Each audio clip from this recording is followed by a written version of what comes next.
Vítajte, dnes sa pozrieme na systémy, ktoré fungujú v Česku ako Kolik mám, CZ a u nás na Slovensku ako Moje financie.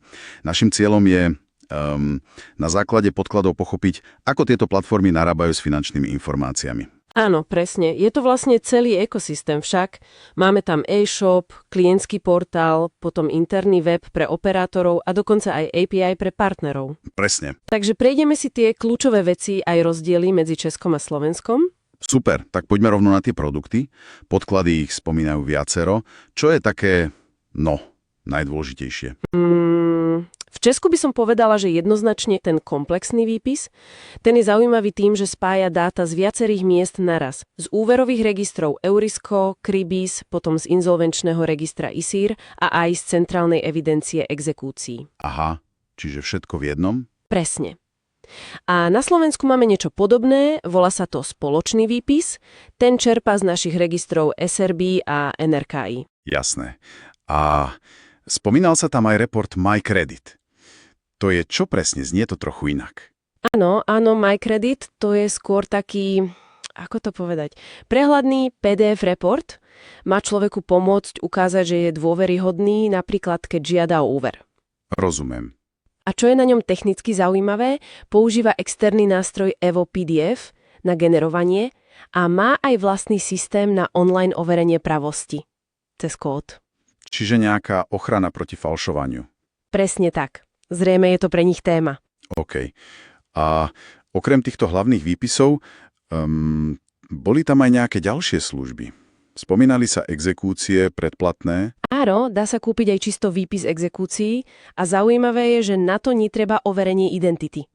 To je zaujímavé. A z predplatných tam je napríklad KM365, to je ročná služba, kde má človek nejaké výpisy zdarma a hlavne dostáva upozornenia alerty z Euriska, ak by sa tam niečo nové objavilo. Potom je NetAgent, ten cez technológiu od Kryfu sleduje, či sa údaje človeka neobjavili niekde na dark webe. To znie dosť pokročilo. A Identinet je vlastne kombinácia oboch, NetAgenta aj tých alertov z Euriska. Dobre, takže ponuka je pomerne široká, ale poďme k tomu, ako sa to vlastne kupuje. Hlavne to overenie identity. Tu asi bude ten hlavný rozdiel, nie? Medzi krajinami? Áno, ten rozdiel je úplne zásadný. V Česku majú obrovskú výhodu Bank ID. Bank ID, jasné. Vďaka nemu si ľudia môžu kúpiť výpis online, aj keď nie sú registrovaní. Jednoducho sa overia cez svoju banku, používajú na to službu FION. A zaujímavý detail, platí sa ešte pred tým overením. Ak by to náhodou zlyhalo, peniaze idú naspäť. Aha, platba vopred to je nečakané, ale asi to zjednodušuje veci. No a u nás na Slovensku? No, na Slovensku Bank ID v tejto forme zatiaľ nemáme, takže ak chceš kúpiť výpis, okrem teda tých exekučných, musíš sa najprv registrovať a potom overiť identitu. Čiže viac krokov. Presne. Dá sa to cez klientské centrum buď elektronicky, cez dátovú schránku, tú štátnu, alebo klasicky, poštou alebo osobne.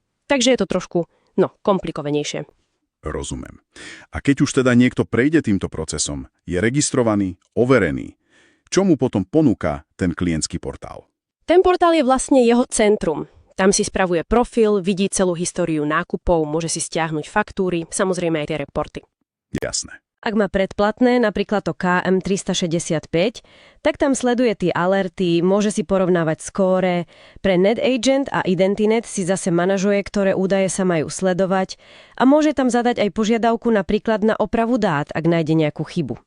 A ešte pre MyCredit je tam funkcia Trezor na bezpečné zdieľanie. Znie to ako dosť komplexný nástroj pre používateľa.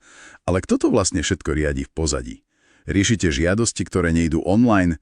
Musí tam byť nejaký interný systém? Určite áno. Existuje rozsiahly interný web len pre operátorov a adminov. Tam sa riešia hlavne tie požiadavky, ktoré neprešli online overením.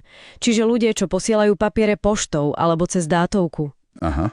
Operátori tam manuálne aktivujú služby, môžu sa pozrieť priamo do registrov, spravujú používateľov, riešia fakturáciu, ktorá je prepojená na SAP a tiež riešia problémy pri online nákupoch, napríklad to vrátenie peňazí pri neúspešnom Bank ID. A čo ešte ten interný systém dokáže? V podkladoch boli aj nejaké technickejšie veci. Áno, to je celkom zaujímavé. Administrátori alebo operátori tam môžu priamo upravovať HTML šablóny pre tie PDF reporty, pre e-maily, zmluvy a meniť rôzne nastavenia v databáze. Čiže majú dosť veľkú flexibilitu bez toho, aby museli čakať na programátorov. Presne. Môžu rýchlo reagovať na potreby.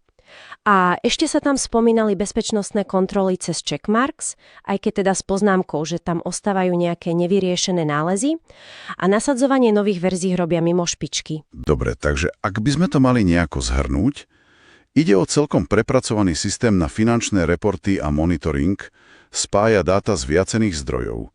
Kľúčový rozdiel vidíme v overovaní. Česko má jednoduchšie BankID, Slovensko vyžaduje registráciu a overenie.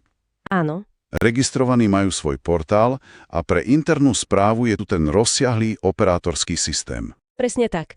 Celé to vlastne ukazuje tú snahu nájsť rovnováhu. Na jednej strane chceme rýchly